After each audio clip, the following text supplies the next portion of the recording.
اعوذ باللہ من الشیطان الرجیم بسم اللہ الرحمن الرحیم رب اشرح لی صدری ویسر لی امری واحلل عقدۃ من لسانی یفقہوا قولی۔ السلام علیکم۔ نبی ذی الحج یعنی عرفے کا دن، یہ وہ دن ہے جسے اللہ تعالیٰ نے خود عظیم مقام عطا فرمایا ہے، اور یہ وہ دن ہے جسے اللہ تعالیٰ نے بڑا شرف بخشا ہے۔ یہ وہ مبارک دن ہے جس دن اللہ کو جہنم سے آزادی کا پروانہ عطا کرتا ہے۔ یہ دن دعاؤں کی قبولیت کا دن ہے۔ حضرت عائشہ رضی اللہ تعالیٰ عنہ بیان کرتی ہیں، رسول اللہ صلی اللہ علیہ وآلہ وسلم نے فرمایا، اللہ باقی ایام کی نسبت عرفے کے دن سب سے زیادہ اپنے بندوں کو جہنم سے آزادی عطا فرماتا ہے، اور وہ قریب ہوتا ہے، پھر ان کی وجہ سے فرشتوں پر فخر کرتا ہے اور فرماتا ہے، یہ لوگ کیا چاہتے ہیں؟ اس دن کن لوگوں کو اللہ جہنم سے آزادی عطا کرتے ہیں؟ وہ جو اپنی ساری مصروفیات چھوڑ کر اللہ سے دعاؤں میں لگ جاتے ہیں، اللہ کے ذکر کو اپنی مشغولیت بناتے ہیں، اللہ کے حضور استغفار کرتے ہیں، اللہ سے اپنے گناہوں کی معافی مانگتے ہیں، اور یہ دن اللہ کے تقرب کی خواہش میں گزارتے ہیں۔ یہ دن دعاؤں کا دن ہے، اللہ سے مانگنے کا دن ہے، دنیا و آخرت کی بھلائی کا سوال کرنے کا دن ہے۔ اس دن کو ضائع مت کریں۔ رسول اللہ صلی اللہ علیہ وآلہ وسلم نے ایک موقع پر فرمایا، عرفے کے دن کی دعا بہترین دعا ہے، اور مجھ سے پہلے انبیاء نے جو بہترین دعا کی وہ یہ ہے، لا الہ الا اللہ وحدہ لا شریک لہ لہ الملک و لہ الحمد وہو علی کل شیء قدیر۔ اللہ کے سوا کوئی معبود پر حق نہیں، وہ یکتا ہے، اس کا کوئی شریک نہیں، اس کے لیے بادشاہت ہے، اور اس کے لیے ہر قسم کی تعریف ہے، اور وہ ہر چیز پر قادر ہے۔ عرفہ کے دن اس دعا کو بار بار مانگنا چاہیے۔ بظاہر اس دعا میں اللہ کی تعریف موجود ہے، لیکن اس دعا کو مانگنے کے بعد جو آپ کے دل میں ہوگا، اللہ آپ کی اس آرزو کو پوری کر دے گا، کیونکہ آپ نے اسے قدیر مان لیا ہے، جو ہر ناممکن کو ممکن بنا سکتا ہے، جو آپ کی ہر آرزو پوری کر سکتا ہے۔ حضرت طلحہ بن عبید اللہ سے روایت ہے کہ رسول اللہ صلی اللہ علیہ وآلہ وسلم نے فرمایا، شیطان عرفے کے دن سب سے زیادہ حقیر، سب سے زیادہ راندہ ہوا، سب سے زیادہ ذلیل اور سب سے زیادہ غصے میں ہوتا ہے، اور وہ ایسی حالت میں ایسا ہوتا ہے کہ وہ نزول رحمت اور کبیرہ گناہوں کی مغفرت ہوتے ہوئے دیکھ رہا ہوتا ہے۔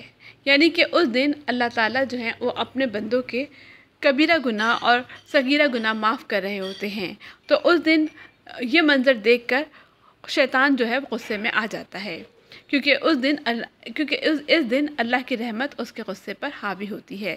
اس دن ایک طرف تو عرفات کے میدان میں مسلمانوں کی ایک کثیر تعداد جمع ہو کر اللہ کی کبریائی بیان کر رہی ہوتی ہے، اور دوسری طرف جو لوگ حج کی سعادت حاصل نہیں کر پا سکتے ہوتے، وہ اپنے گھروں میں اللہ کا ذکر کر رہے ہوتے ہیں، اور اللہ سے یہ امید لگائے ہوتے ہیں کہ ان کا بھی بلاوا آ جائے، اور وہ بھی میدان عرفات میں اپنے دیگر بھائیوں کے ساتھ شامل ہوں۔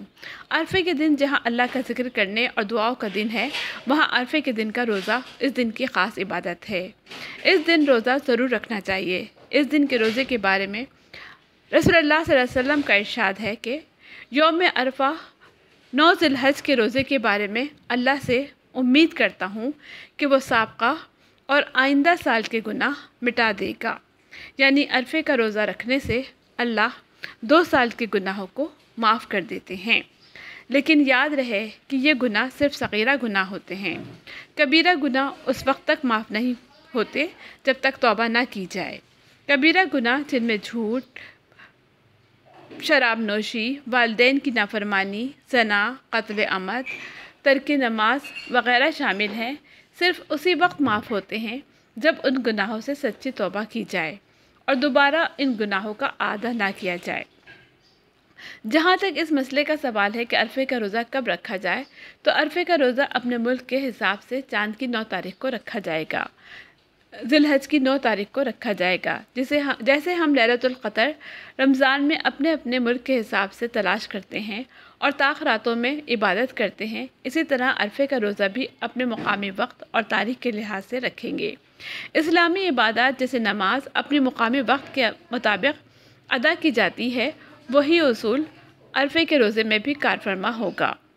عرفے کا دن ایک عظیم اور افضل دن ہے، ایک قیمتی موتی ہے۔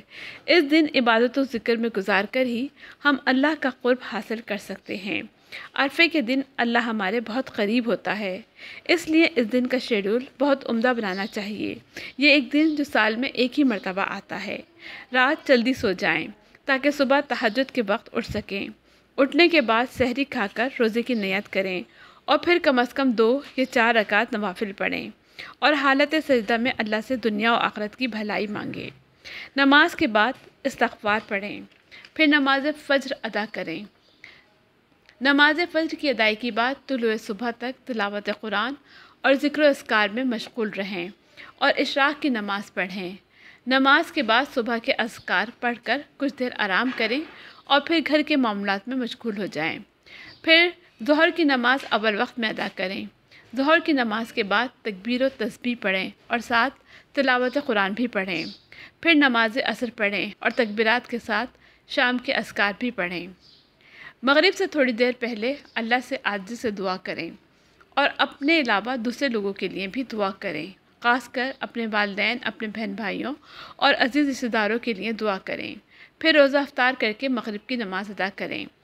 ہر نماز کے بعد لازمی تکبیر اللہ اکبر اللہ اکبر اللہ اکبر لا الہ الا اللہ اللہ اکبر اللہ اکبر وللہ الحمد، اور یہ دعا لا الہ الا اللہ وحدہ لا شریک لہ لہ الملک و لہ الحمد وہو علی کل شیء قدیر ضرور پڑھیں۔